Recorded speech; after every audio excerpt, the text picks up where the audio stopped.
1, 2, 3. Now playing. Now TV.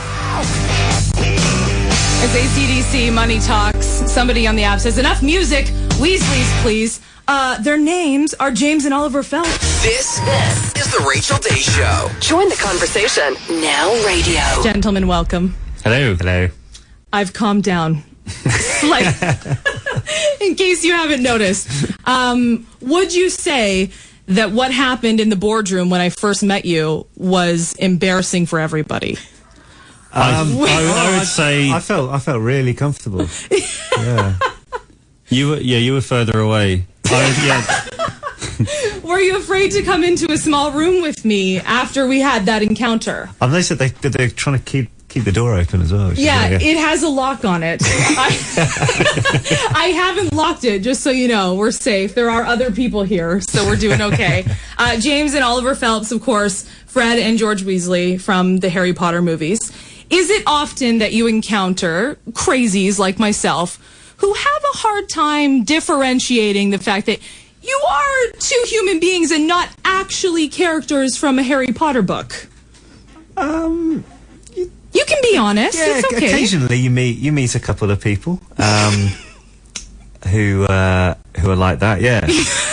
Or think that you can really fly on a broomstick. Yeah. Yeah. To be clear, I don't think that. That's good. Yeah. That's good. Well, the other day I had someone saying, your hair's not ginger. I feel like I've all been lied to. And I was like, well, we didn't really fly in a flying car and Hogwarts isn't really a real place. And, what? Yeah, exactly. You can't say that to people, okay? You have to let them believe. I probably shouldn't have done it in such a harsh way. I probably gradually did. Yeah. Well, let's acknowledge that. I mean, I did have people, I posted on our Facebook page if anyone had any questions. And someone was asking how long it took you to grow out the Weasley ginger hair. Did that take quite a while? Or do you have to keep that throughout all of the movies? I think we kept it for most of the, certainly until the end of the 5th movie. And then, I forget this, I want to see what my real hair looks like. So in between the break, I had the brown hair dye put back in. And then when we wrapped on 7 Part 2, we it probably took about 6 weeks to grow it out. Well, I can remember, because the thing's like when we wrapped, and then I went on holiday with a few of my mates, and we were by the pool, and then there was like other guys there on their holidays. So I was chatting to this guy every day by the pool, and throughout the course of the week, he was saying, "Why is your hair getting blonder?" And I had to make out like I accidentally brought blonde shampoo. So like the sun was making the ginger come out again, which is right. Yeah. So you had slowly actually become a ginger. Exactly. Well, for the filming of the movies. Well, that's not in the contract here, Warner Brothers. Let's talk about this. Yeah.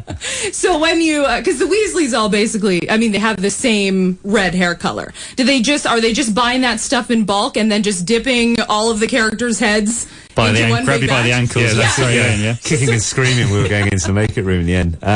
No, I mean, basically, thankfully, Jenny, who was the hairdresser and the colorist, really knew what she was doing. So thankfully, I haven't gone bald. After all that intense dyeing. But yeah, it did get quite funny after a while. People would say, "What do you use for?" So we just drink a lot of carrot juice. Really? That guy actually believed that, didn't he? My husband is a real ginger, like hardcore, freckles, pale skin, everything. And he said that you did a great job of portraying his kind. So I feel like that might be a good... Thank you. It's high praise. Yes, it really is, yeah. Okay, so I want to ask you some questions from the other Harry Potter nerds who are listening and dying. Chelsea says, which is one of your favorite movies, past or present, not Harry Potter, that you could have starred in? Like, if you could star in any movie, past or present, what would it be? Old School. Oh my God, yes! I think that would have been a pretty... that's one of my favourite... a friend of ours, his stag... Do you call it stag do's or bachelor parties? Yeah, stag, yeah. So it's his stag do. So we all went out with Harrison University shirts on, which, if anyone doesn't know, that's the fraternity they make in the film. Yeah. Yeah. What would yours be? Mine would probably be Unforgiven, the Clint Eastwood Western. I never saw that. Just 'cause there's a brilliant line in that where he basically Clint Eastwood walks in and basically shoots everyone in this bar. Mm-hmm. And there's this guy who's struggling and he shoots him, and Gene Hackman says, "You just shot an unarmed man," and his response is just a really cool Well, he should have armed himself. I think that's brilliant. But Clint Eastwood is a badass. Yeah, exactly. I mean, yeah. Christine says, "Are they single? Can we get married?" So sort of a two-parter there. James, I'll ask you first. Are you single? No. No. So can you marry Christine? Probably best not. Probably not. Yeah. But thank you for the interest. That's very flattering. Oliver, your thoughts on that one? That's really forward, isn't it? Well, not even a do you want a drink? Would you like me to pull up her Facebook profile? Maybe we can preview some of the pictures before you answer. Probably best leave it. We'll just leave it. Okay. Thanks, but I think we'll be online dating on this. We're going to lock you in a room. I'll pull up some pictures of some prospective ladies, and then you can decide who you like, okay? All right, so if you're just tuning in, we're talking with James and Oliver Phelps, Fred and George Weasley from the Harry Potter movies. Guys, I'll play a couple of songs so I can calm down, and then we'll talk about the exhibition that you're in town for. Is that cool? Cool, yeah, fantastic. Okay, thanks, guys. Call Rachel. There's Adam Lambert. What do you want from me? Aaron on the north side just sent in a text. This is the best interview ever. I'm so jealous of you, Rachel. Actually, this might be the worst interview ever with the best guests ever. This is the Rachel Day Show. Join the conversation. Now radio. Yeah, James and Oliver Phelps from the Harry Potter movies, of course, played the Weasley twins, Fred and George. And now you are in town for the Harry Potter, the exhibition at the Telus World of Science. Yep. And you were telling me you've kind of been following this around to different countries, promoting it. Yeah, I've just been building up the air miles, really, thanks on the company credit card, which has been really fun. It's been going for quite a few, or several years now. And we were fortunate enough to go to the unveiling in Chicago. I think it's 2008, which is pretty exciting. And then here we are 10 stops later. This is our 6th stop on the trip, but it's been to 10 other places. So it's pretty cool to think that there's still a huge interest in Potter. Oh, man. And people like to hear us talk about it. We do go home. We haven't been on the road since 2008. Yeah, exactly. Yeah. The exhibition, so it opens on Saturday. You're doing a sneak peek tomorrow night at midnight, which people have won entry to and stuff. Yeah. Which I tried to win into, but I didn't. It was probably a security reason why I was. I think the red light came on, yeah. They were like, no, we're not letting her in. So why don't you tell me, as a Harry Potter nerd, I'm so excited to see, some of the different things that are there. What were some of the things, when you were going through today that kind of stood out to you and you were like, oh man, this is cool?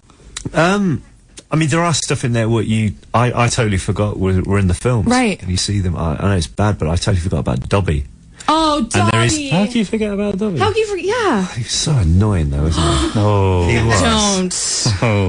I'm going to cry. Shut up. It's a little annoying little thing. Anyway, but he's there, though, Dobby, who I think he looks really cool because he's just he's almost poking behind Dumbledore's robes. Right. And that was pretty cool. Okay, because I think some people think that he was just completely CGI. Right, yeah. But they did actually have a model of him to begin with, or I suppose for placement when they're filming with him. James, anything that stood out to you? I'm still horrified by that answer there. I know. I know. Don't you ever talk about Dobby like that You know what was coming to him, right? I would... yeah, I'm just imagining everyone's face now. I know, I'm joking. I'm only joking. He's not. No, he's not. No, he's not. He's very serious. I think my one thing I do like from the actor who was in it, I do like the wands, because everyone's wand was individual to the character. Yeah. And we always thought when we wrapped we were going to be giving them as a thank you very much. You know, you get we did over 10 years, so we should have got at least a golden clock. So I thought it was going to be here's your wand. But then we're actually told, no, they're going on tour around the world, so there you go. So personally, because you get to see every wand is different, like Oliver's character, George, his wand was like a broomstick-esque shape. Fred's was like a pine cone, which is very uncomfortable. And I'm trying to think what everyone else has. But anyway, you can see it, you're saying, they're all there. Yeah, Voldemort's wand is a very evil-looking one, and then, but then there's also a really cool dragon, which is that you can remember in the 4th movie there's the big dragon which was part of the Triwizard Tournament. Yes, yeah. So they've got one of the head from that dragon. Oh wow! And it's in detail, it's absolutely fantastic, the details. So yeah, it's there's a lot of things where even if you're not a Potter fan, you're still going to be blown away by it. Yeah. That reminded me, I wanted to ask you, what did you take from the set? Like, were you allowed to take something like, everything's going on tour, you get nothing? They were pretty hot on everything, to be honest. You didn't... I think if you were to ask, can I have this?